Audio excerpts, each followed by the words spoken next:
The number one thing that young people want from their church is authenticity and transparency. And authenticity sometimes is gross, right? Because being a human being has those highs and lows. So they don't want a perfect youth pastor. They don't want their church leadership to pretend like they pray 4 hours a day. And they don't want to live in community with one another where they're forced to pretend to be perfect. Welcome to Conversations in Process. Often we talk about spirituality in these conversations, but we have in mind people over 25. And yet we all know that children, teenagers, have spiritual lives too. And this time around, we're going to talk about teenagers and the spirituality of teenagers. And I can think of no better person to help guide us than Ellen Rowland, our guest for today, a youth minister herself at a local Methodist church in Little Rock, Arkansas. Enjoy. So what a delight it is for me to briefly introduce our guest today. Her name is Ellen Rowland. And several years ago, I was able to be her teacher when she was an undergraduate at Hendrix College in Conway, Arkansas. And I noted from the very beginning that she had a special spark to her. I learned in time that she came from a church background and was herself a Christian, but the class that she took with me was on religion and popular music. And she was fully aware of the many kinds of popular music that appeal to many people her age these days, also fully aware of people for whom church and Christianity is not where they are. So I liked her from the get-go, and then I found out that she was a guitarist. And I liked her all the better. And I watched her on her way through college to seminary.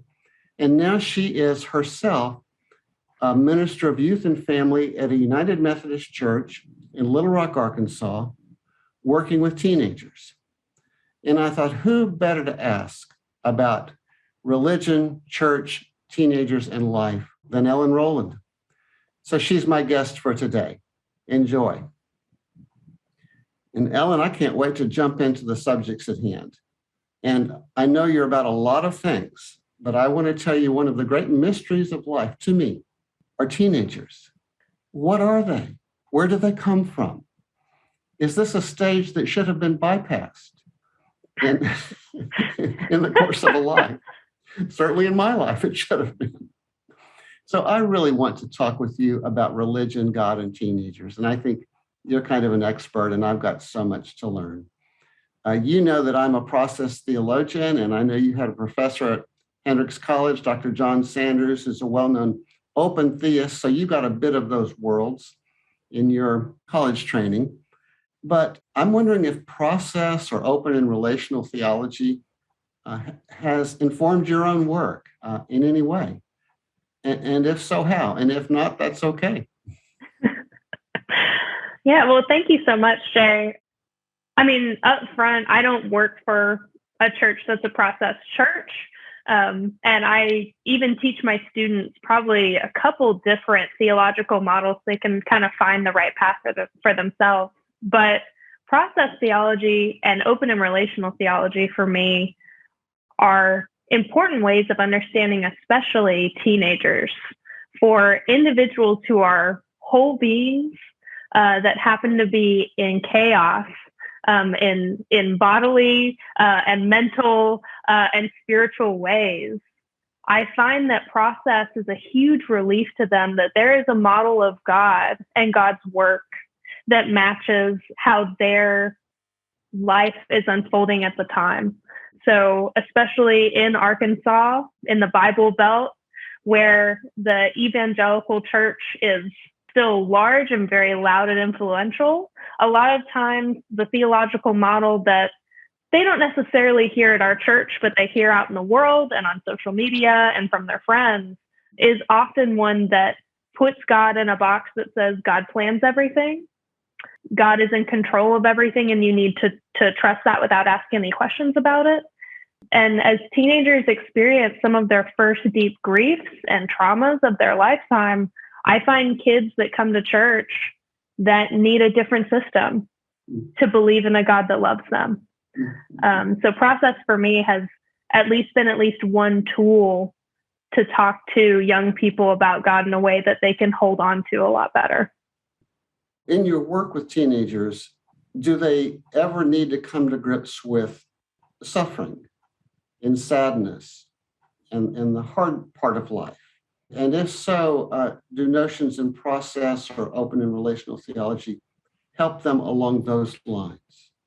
Yeah, absolutely. I can even think of my own students that have encountered, especially in the last couple of years, a lot of death and a lot of grief because of COVID. And when they come to Bible study, we can start looking at the Bible, but we will always end up in a place of theology asking, as these griefs play out in my life, how much of this is God teaching me a lesson? Was it this person's time to die, really? That feels unfair. And as we have those conversations, process and open theism allow for ways for me to give, I think, a picture of God that is more compassionate towards the world. Because to be 13 or 14 or 16 even, or even as adults, to encounter such a grief and have no other model besides God did it to you on purpose can be really frightening. One of the ideas in process theology is that God doesn't cause our suffering, but God is a companion to our suffering. And the emphasis is actually that God actually feels our feelings. So it's not just that from a distance, God sympathizes with us. It's that our actual feelings of grief, of sorrow, are felt and known by God, who is, in Whitehead's words, a fellow sufferer who understands. Is that idea of God as a companion important to some of the folks with whom you work? Absolutely. I think, at least for my students, the idea of a distant God that doesn't really care how we feel or know how we feel or acts, does work in the world regardless of how it would harm us or cause us grief, that doesn't resonate with them. But when we think about Jesus, especially, I think they see the mirror of Jesus that meets with people that are hurting and broken, and the way that they experience God to be one of that companionship that knows the suffering of humanity and feels that with them. And I think for them, that's more comforting than trying to come up with some theodicy model for them. In the end, they want to know that the God that loves them is on their side, which sometimes just means sitting with you when something's really hard. You know, there's another side to a God who feels our feelings that's part of the process perspective. And I don't know if it's related to your work or not, but God not only shares in our sufferings, but God shares in our joys. And there's a joyful side of life, a playful side of life. There's fun, pure old-fashioned fun. And in a process perspective, God shares in the fun too. God is not an enemy of fun or of life, of joy. Would that side mean anything to the folks with whom you're working, the teenagers? Yeah, absolutely. Do they have fun? Yes, we do. And I think when people think about youth group, you think about dodgeball and lock-ins and all that other business. I think sometimes our ministry kind of gets it right, that even as adult people or older teenagers that are sometimes forced to be adults, that play and joy are a vital part of relating to other people and in just the spiritual discipline of wellness, like holistic wellness. Well, this is so interesting and helpful to me. I have an image, and this, I want you to correct this, but maybe it's because of all my teaching at Hendrix College, of a certain age group that's very suspicious of organized religion in general, and if it's a Christian setting, church in particular. And they understand themselves as spiritually interested, but not religiously affiliated. Spiritual, but not religious. And there's the whole phenomenon of nuns, you know, what's your affiliation? I have no affiliation and don't want any, thank you. And there's the reality of dones, been there, done that, moved on. But you're working with teenagers that are, it sounds like, all right with organized religion, all right with church. And it's a nourishing context for their lives. Can you dispel my stereotype and or situate your particular youth in that larger context? Yeah, I mean, I wish I could say that it's some sort of myth that a lot of young people are done and don't want to affiliate, but that is just true. But I think there's a change in kind of the flavor of what's happening for us, because even I'm maybe 10 years older than my students. And I went through a phenomenon that I think a lot of my peers did, where we went to church and no one was transparent about the ways that the church was broken or a human institution. And we grew up to be adults that kind of saw everything, and it felt like a switcheroo. It was a betrayal or a grief. And that, I think, really is a catalyst for so many people to say, well, maybe I'm done with this. My students now, because of the data-driven, internet-driven, TikTok-driven life that they live, you can't hide the history of the church. You can't hide the ways that it's often broken. You can't hide from even people in your own denomination that you now see online saying things that you go, ooh, that's harmful to people. And my kids live in a world where they don't have the same switcheroo. I don't think they have the same level of betrayal when they become adults, because even the adults in their household acknowledge that the church has both great aspects and beautiful ways of playing out God's goodness in the world.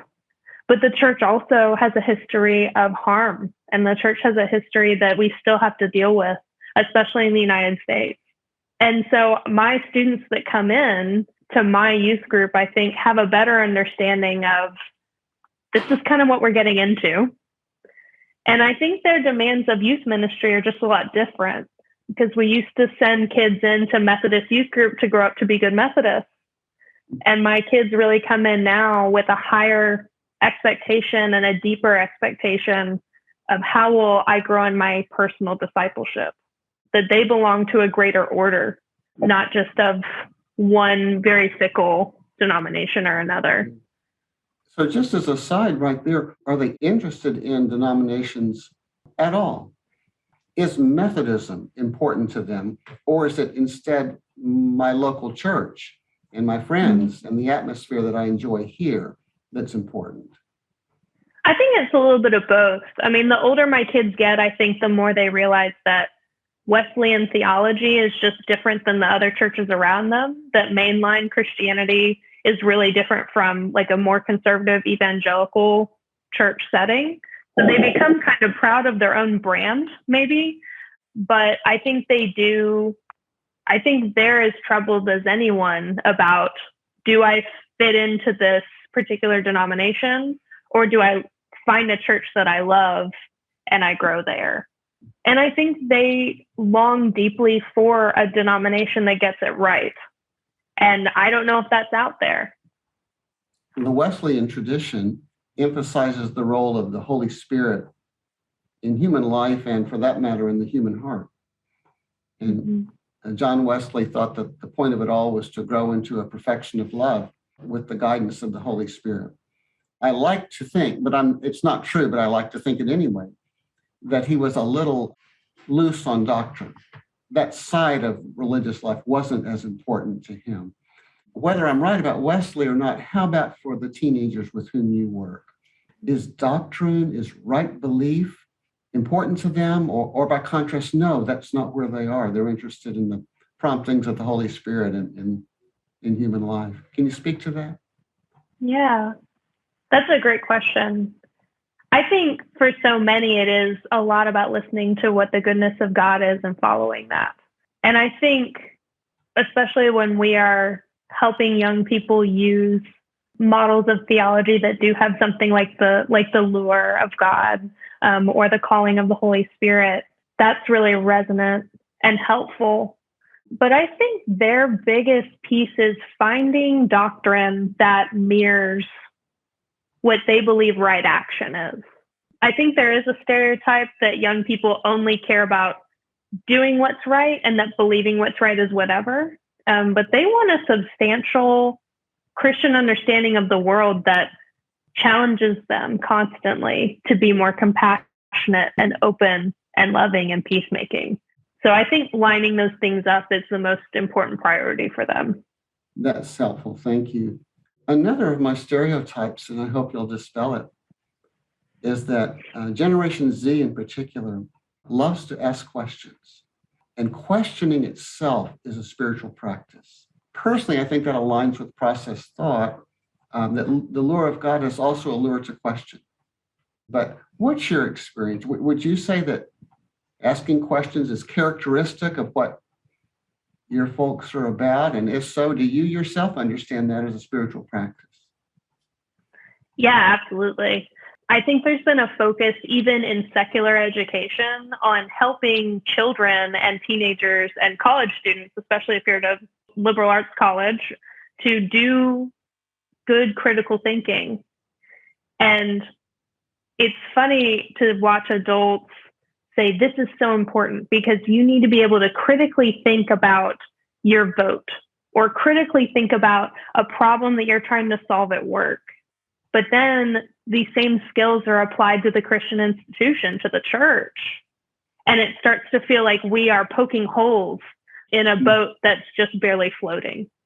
But in my experience for youth, especially when we're talking about teenagers that are just gaining their frontal lobe capacity to ask critical thinking questions, to slow down and ask some of those better questions, this is the time when their faith kind of makes or breaks based on if someone is willing to hold those questions with them or not.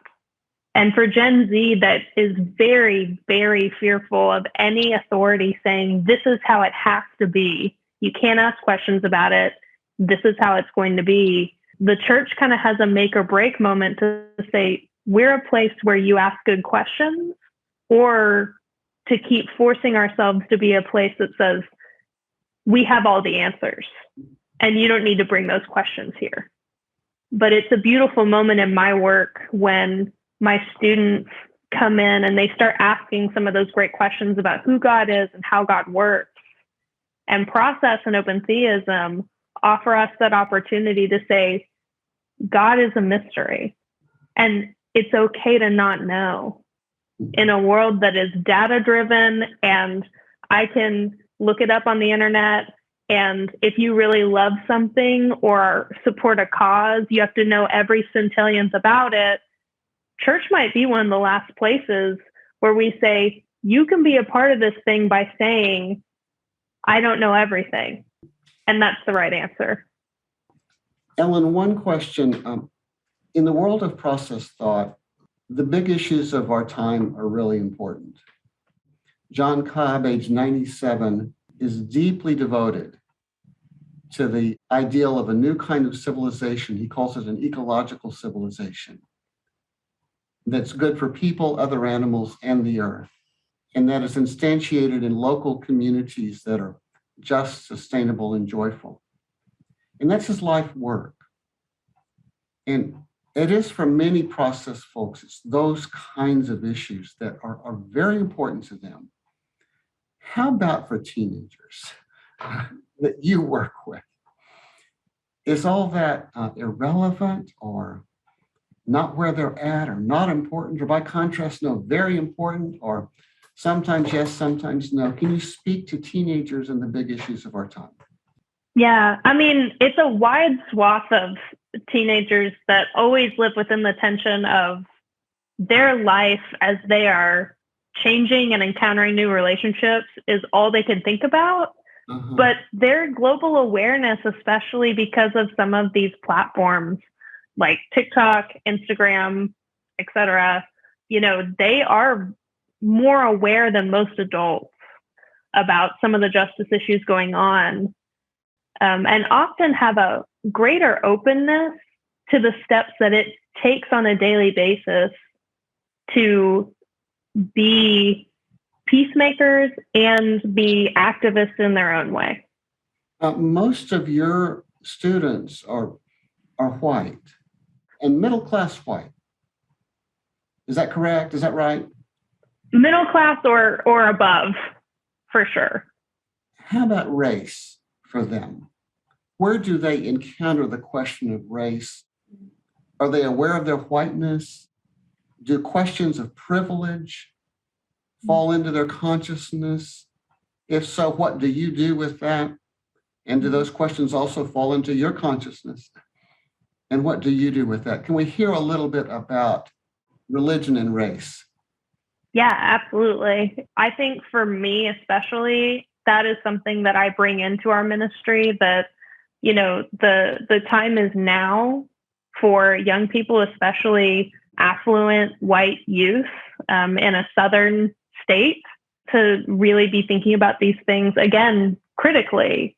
And I consider it a spiritual discipline to keep refining one's understanding of themselves within the world. And I have students that I think do think about that and are worried about that.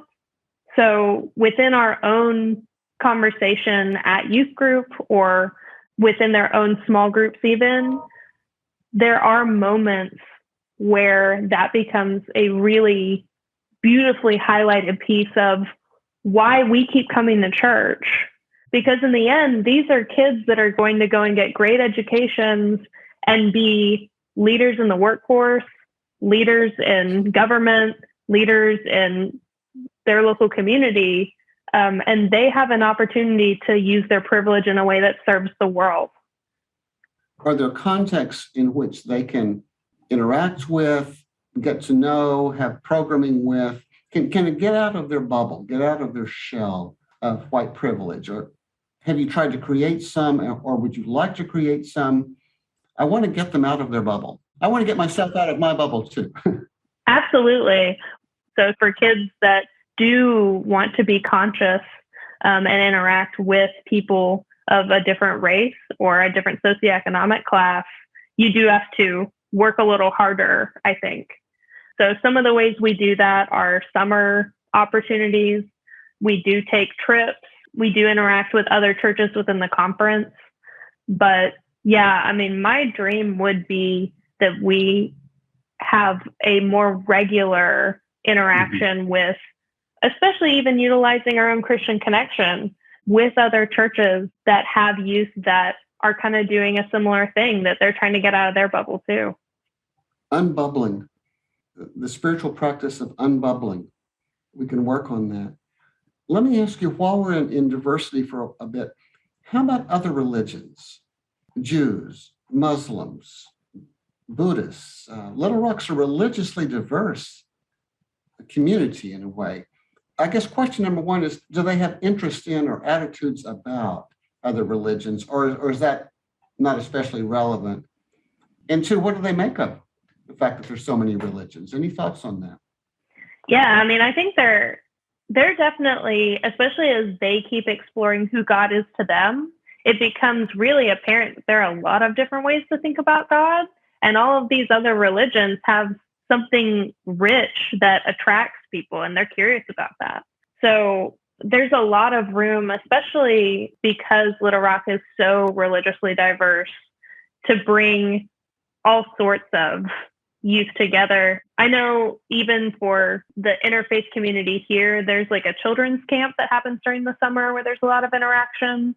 And I know that my church has sent a ton of the kids that I have now as youth to that camp as children. So I think we're ripe with opportunity for it. But I think in the past, it's always been so controlled because we are worried about maybe even some territorial things as Christian youth ministers, where we go, if they visit the Jewish synagogue, are they not going to like Jesus anymore? So I think we have to get over our own hurdles and fear of scarcity kind of to really open up. Now, Ellen, I'm going to turn the subject a little bit in a what'll seem like a funny way, but I want to talk about heaven and hell.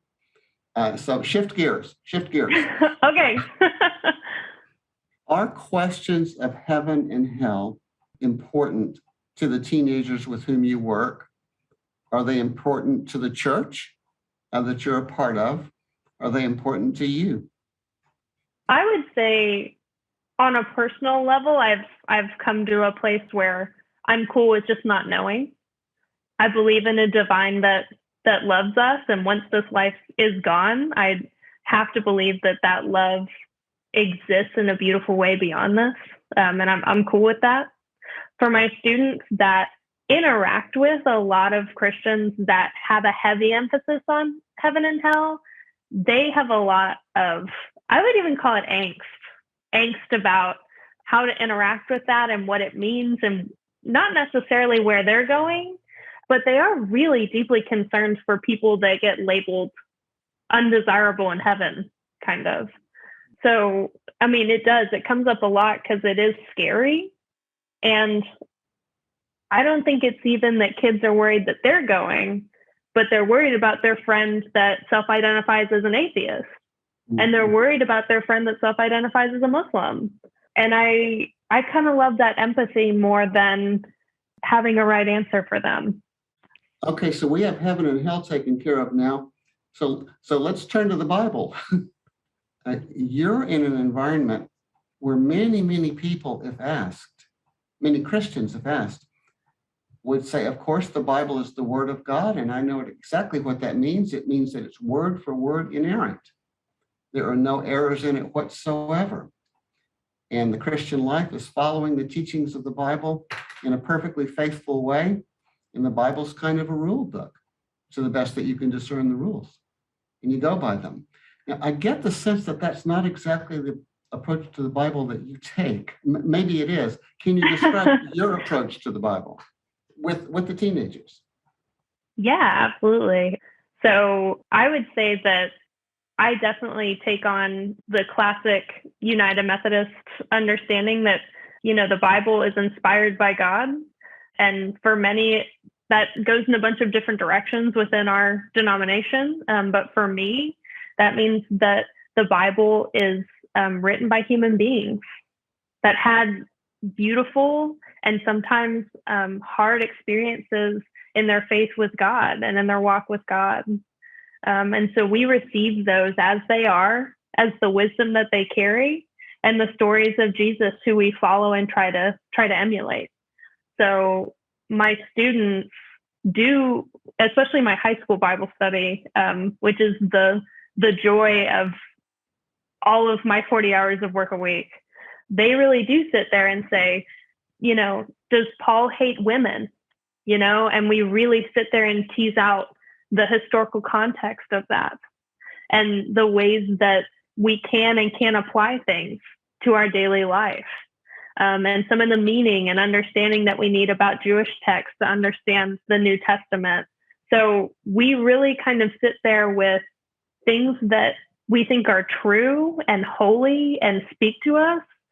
And we also offer the possibility that the Bible has moments in which it is, just like human beings, a little broken.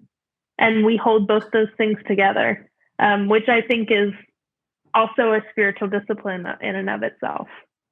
So there's a Jewish writer who says that his relationship with the Bible is a dialogue, and that the Bible has a vote, but not veto power. And what he's saying is, I feel free as a Jew to disagree with Torah, even though I love it.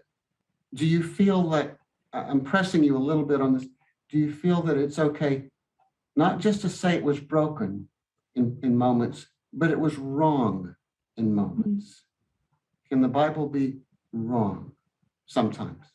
Yeah, I mean, there are moments, even as we watch the Israelites in the Old Testament, where there is genocide. And I think we can name that is wrong, that there is an evil to that. Absolutely. There are moments where our text reflects the human beings that inspired it, that wrote it. And we definitely don't always get it right. And we don't always tell the truth of who God is correctly. Now, your aim as a youth minister, I understand, is to help teenagers grow into lives of faith. And I've heard you say that several times, a life of faith. So not just a moment of faith, but a life of faith. Can you say a word about that? why that's important to you and how you understand that. Yeah, I think youth ministry is often seen as this place where this capsulated moment in time that you have a very intense faith experience, and then we kind of stereotype young adults as falling away or not really liking that anymore, or whatever. But the truth is in this moment, even just brain science wise, this is the moment 95% of Christians decide to be a Christian person and to pursue that before the age of 18. And for us that love the church, but also love to follow Jesus and believe in what God is doing in the world through Christian people, helping young people have the tools that they need in a spiritual sense to face the grief, the joy, the change in plans that life does to us. Youth ministry hasn't been great at doing that, but I think we're getting better. And a lot of it starts with the kind of conversations that we're starting to have that have those big questions. Because asking good questions about yourself and the world is a skill for life. And being able to find hope and the divine, even when things are uncertain, is a lot easier to hold on to for your whole life than trying to build a singular system that tries to give you all the answers as a teenager, especially. It sounds like you're saying that faith is a process. Absolutely. In an ongoing journey. You mentioned the need to find hope in the ongoing life of faith. And I asked you about the big questions a little earlier. I run into some millennials myself who say, I just really can't find hope. The world just looks pretty dark to me.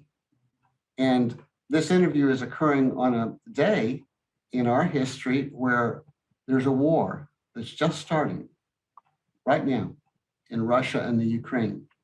And on this very day, the president of Russia has reminded the world they are a strong nuclear power and don't get in our way. So I can understand someone saying, this is a dangerous world and I don't see much hope.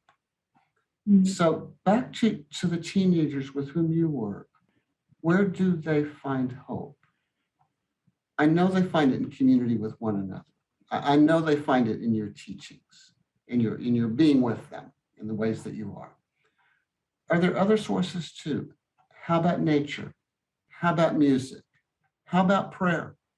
What are the sources of hope for teenagers? I think when they see progress on a big stage, even that little glimmer of hope, even that subtle thing is really important. Like when I think of music, I think of Billie Eilish, who has rejected if you're going to be a pop star, you need to look a certain way, or you need to act a certain way, or have a certain personality. And I think when we see that person can succeed and create a niche for herself that's much cooler than this old standard of what it is to be a beautiful pop star, I think they see hope in that. I think they also watch a tremendous amount of TikTok, Instagram Reels, all those other things with young people who are using that platform as a way to tell what they think the truth is. And they stay inspired by people that are either working hard on their activism and are helping to teach the world about issues of justice, but also have deep and passionate loves for very niche and simple things. Right at the beginning of the pandemic, I was a youth minister at a very tiny church, and I would get on Zoom with my 4 kids, and I would ask them to tell me their high, their low, and their hero of the week. And your hero of the week can be like your dog, it can be your mom, it can be a president, kind of it's open. And every week during the beginning of the pandemic, which I think was especially difficult as kids had to adjust, she would say this YouTuber that does nail art, like paints her nails in different ways, that I can escape and live within that person's personal joy, even for something so small, was also a source of hope for them. So I think it comes in a lot of different places, but spiritually and even on a religious stage, I think it comes a lot from things that are a lot simpler than what we expect. In process theology, God can meet us in many ways, and there's no need for it to be one way. Through a dog, through your mother, through Billie Eilish, through the Bible. In the House of Sacraments, there are many, many kinds. But I think you point out that media can itself sometimes function sacramentally. And I think that's lost on a lot of people. But maybe teenagers have something to teach us, all of us, about that. What's the role of film in the lives of the folks with whom you're working, of movies these days? I'm leading an interfaith group on spirit in the movies. We get together and talk about movies and watch trailers and talk about the themes that emerge. What is the role of film in your students' lives and/or television? Yeah, I mean, for streaming, all of those things that they love to stream, a lot of it, the role is escapism a little bit, that they can have a moment or 8 hours straight where they watch one thing, and especially storylines that are pleasant and hopeful play a huge role in how they recover from their daily life and how they rest, for better or worse. And how about music? A thought about the role of music in their lives? Music for them is, I think, a sacrament of itself. For so many teenagers, they have trouble naming what they feel and have trouble articulating what they need. And as much as I think sometimes the top 40 kind of gets a bad rap, like I listen through whatever, my streaming platform tells me is the top 40, because I feel like that is kind of the flavor of what my teenagers are feeling. There's been a ton of, I think of Olivia Rodrigo, very, very dark, angry, rock influenced rather than pop influenced. I know that's what my students are probably listening to. And I can tell, even from the ways that they interact with each other at church or whatever, that, their understanding of the world and what they're attracted to is mirroring what they're feeling. I think when we first met each other, and you were in my course on religion and pop music, we had a whole segment on metal music, of which, by the way, I'm a fan. I don't know what I like about it, but I do like there's something intense, something vital. Mm-hmm. And also in anger, in the emotion of anger, there's at least you're alive. At least you're alive.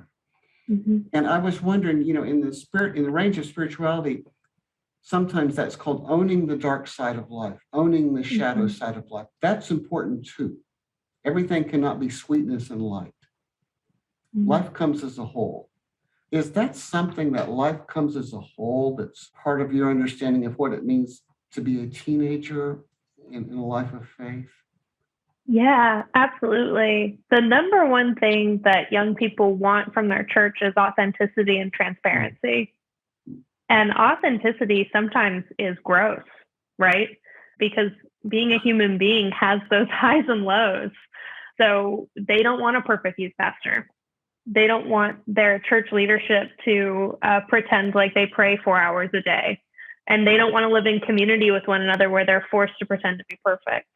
And when I think about the music that's popular and kind of the angst that I think teen community has, I can see where it's more valuable to hold on to some of that stuff that's really tough than it is to be perfect. And in its own way, I think that's hopeful in a world where more than ever teenagers are forced or pressured to be perfect. there's a relief to having a moment with a song that's angry and upset and messy that they're allowed to be too. In process thought, every moment of our lives is a reception of myriad influences. The many, actually of the entire universe, consciously or unconsciously, become one in the moment of our experience. The many become one, said Whitehead, and are increased by one because our response adds something to the ongoing history of the universe. And teenagers, as you describe them, sound like they are receptive to lots of the manyness.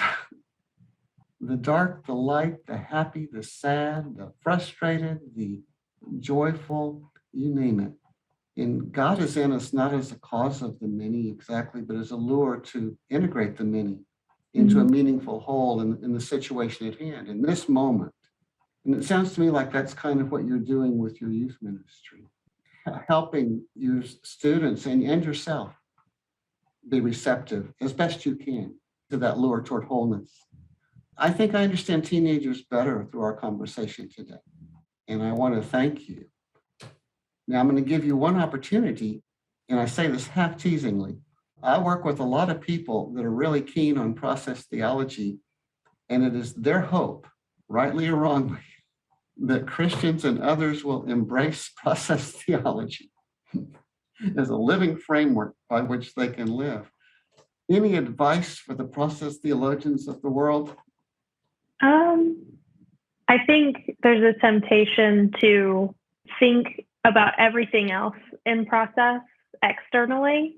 And for me, one of the greatest changes for myself was to think of myself in process internally alongside everything else that is constantly evolving. That is great advice. Thank you so much. And thanks for your presence today here, Ellen.